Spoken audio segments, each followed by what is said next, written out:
Prakshita chemistry classes. In this video, we are going to discuss about some numericals which is based upon rate of reaction.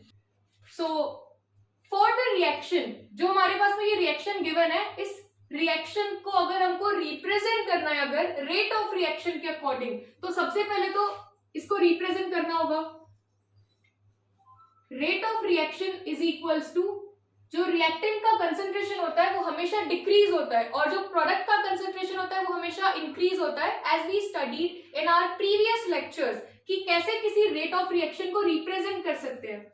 जैसे कि जो reactant होता है उसके आगे हमेशा हमको माइनस लगाना पड़ता है और जो स्टोइचियोमेट्रिक कोफिशिएंट लगाते हैं वो हमेशा क्या हो जाता है कि डिवाइड में चला जाता है.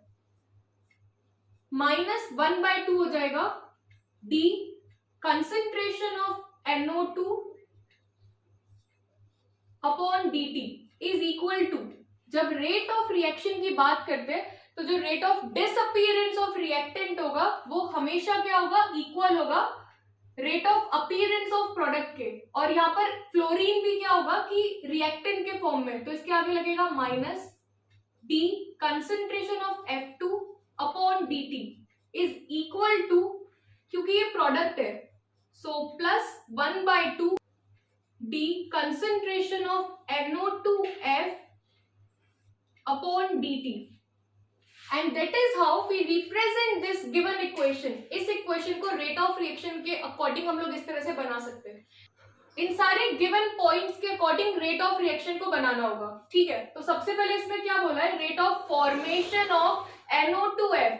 जो रेट ऑफ फॉर्मेशन होगा NO2F के अकॉर्डिंग उसको कैसा लिख सकते हैं, क्योंकि NO2F प्रोडक्ट है तो यहाँ पे क्या आएगा, इसके आगे आ जाएगा plus 1/2 concentration of D concentration of NO2F upon dt. And next is rate of disappearance of NO2. हमको यहाँ पे क्या शो करना है, डिसअपीयरेंस ऑफ NO2.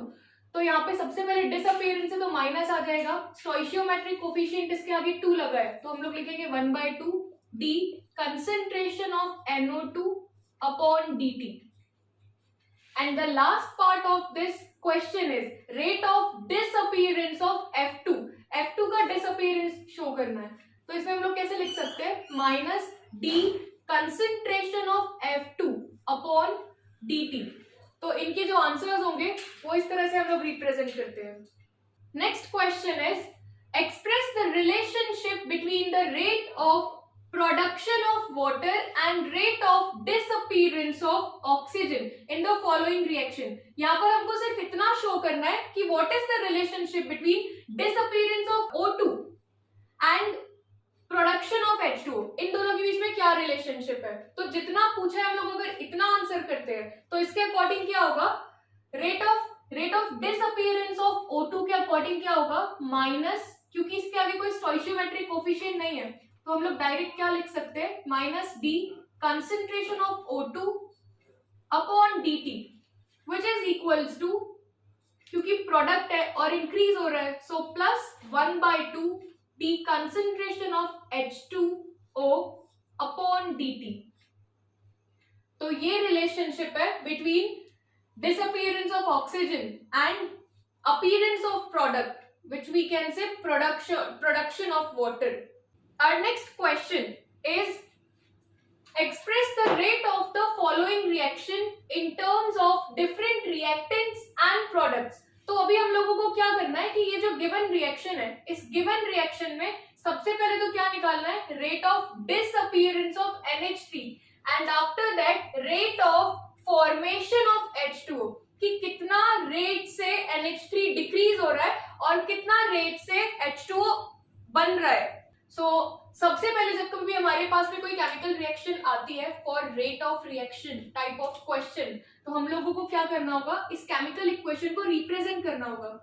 तो according to rate of reaction जो रिएक्टेंट और प्रोडक्ट का डिसअपीयरेंस और फॉर्मेशन है वो एक दूसरे के इक्वल होता है. So we know that we write this equation as -1/4 d concentration of NH3 upon dt is equals to -1/5 d concentration of O2 upon dt is equals two plus 1/4 d concentration of NO upon dt which is equals to plus 1/6 the concentration of H2O upon dt.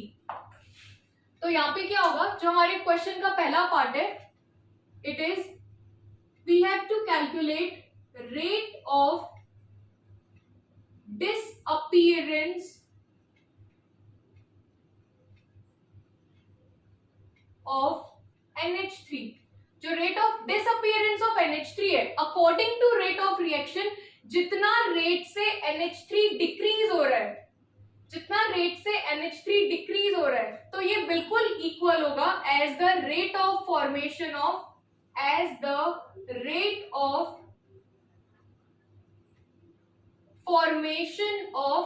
NO. Always remember that जो rate of disappearance of NH3 है, यहाँ पर ये जो NH3 का rate disappear हो रहा है वो बिल्कुल इक्वल है किसके, rate of formation of NO के. और यहाँ पर हमारे पास में क्वेश्चन में क्या गिवन है, NO का जो कंसंट्रेशन है formation of NO is 3.6 into 10 raised to the power -3. तो हमारे पास में इसका वैल्यू है और इसका जितना भी वैल्यू होगा वो इक्वल होगा किसके, rate of disappearance of NH3. ऐसा क्यों हो रहा है, क्योंकि according to rate of reaction जो भी डिसअपीयरेंस होता है, disappearance of reactant is always equal to the formation of product.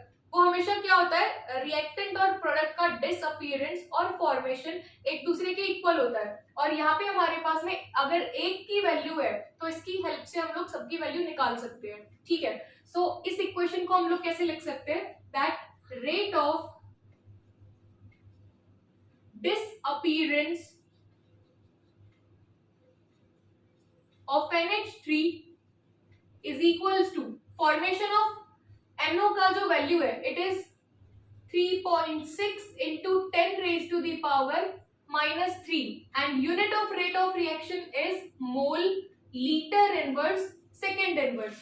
तो ये हमारा आंसर हो जाएगा कि कितना रेट से NH3 जो है वो डिसअपीयर हो रहा है, तो उसका रेट क्या हो जाएगा 3.6 into 10 raised to the power -3 mole litre inverse second inverse, क्योंकि इतना ही रेट से NO का जो कंसेंट्रेशन है वो क्या हो रहा था, इक्वल हो रहा था. और दोनों एक दूसरे के क्या होते हैं, इक्वल होते हैं. ठीक है, फिर अब इसका सेकेंड पार्ट देखते हैं. It's second part is we have to calculate rate of formation of H2O. यहाँ पे हमको क्या करना है, rate of formation of H2O देखना है. तो अब फिर से हमारे पास में अगर हमको rate of formation of H2O देखना है तो ये भी क्या होगा, इक्वल होगा किसके, rate of formation of NO. जितना रेट से NO फॉर्म हो रहा है एग्जैक्टली उतने ही रेट से क्या होगा, H2O भी फॉर्म होगा, क्योंकि पूरी इक्वेशन में सब एक दूसरे के क्या होते हैं, इक्वल होते हैं. इस इक्वेशन को हम लोग ऐसे भी तो लिख सकते हैं ना, rate of formation of H2O ये इस तरह से है. So 1/6 d concentration of H2O upon dt is equal to rate of formation of NO का वैल्यू कितना हो जाएगा, 1/4 d concentration of NO upon dt. हमने सिर्फ इतना किया है कि ये दोनों जो टर्म्स है इन दोनों को एज इट इज यहाँ पे लिखा हुआ है, क्योंकि यहाँ पर ही लिखा हुआ है कि rate of formation of H2O, और rate of formation of H2O को इस तरह से लिखेंगे और rate of formation of NO को भी इस तरह से लिखेंगे. यहाँ पर क्योंकि हमारे पास में फॉर्मेशन ऑफ NO का वैल्यू है तो ये कैलकुलेट करना इजी होगा.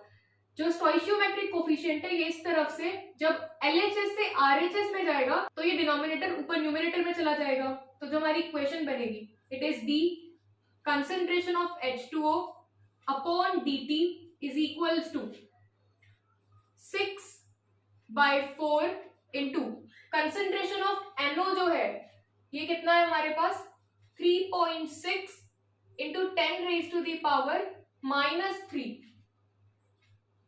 2 2s are 4, 2 3s are 6. After solving this, इन सबको सॉल्व करने के बाद जो हमारे पास में रेट ऑफ फॉर्मेशन आएगा it is 5.4 into 10 raised to the power -3 mole litre inverse second inverse, क्योंकि 3 को जब हम लोग मल्टीप्लाई करेंगे 3.6 से और फिर उसको 2 से डिवाइड कर देंगे तो हमारे पास में जो फाइनल आंसर आएगा वो किसके इक्वल होगा, 5.8 into 10⁻³ mole litre inverse second inverse.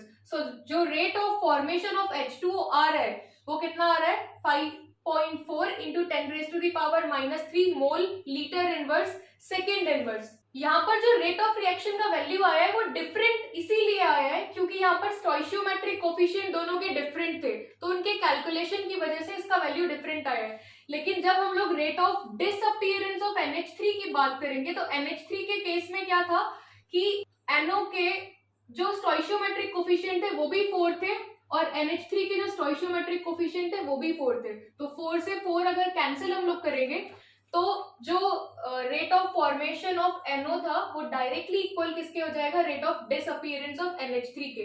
इसीलिए इसका वैल्यू एग्जैक्टली इक्वल आया है कंसंट्रेशन ऑफ NO के, लेकिन H2O का कंसंट्रेशन थोड़ा सा डिफरेंट आया है because of difference in their स्टोइशियोमेट्रिक coefficients.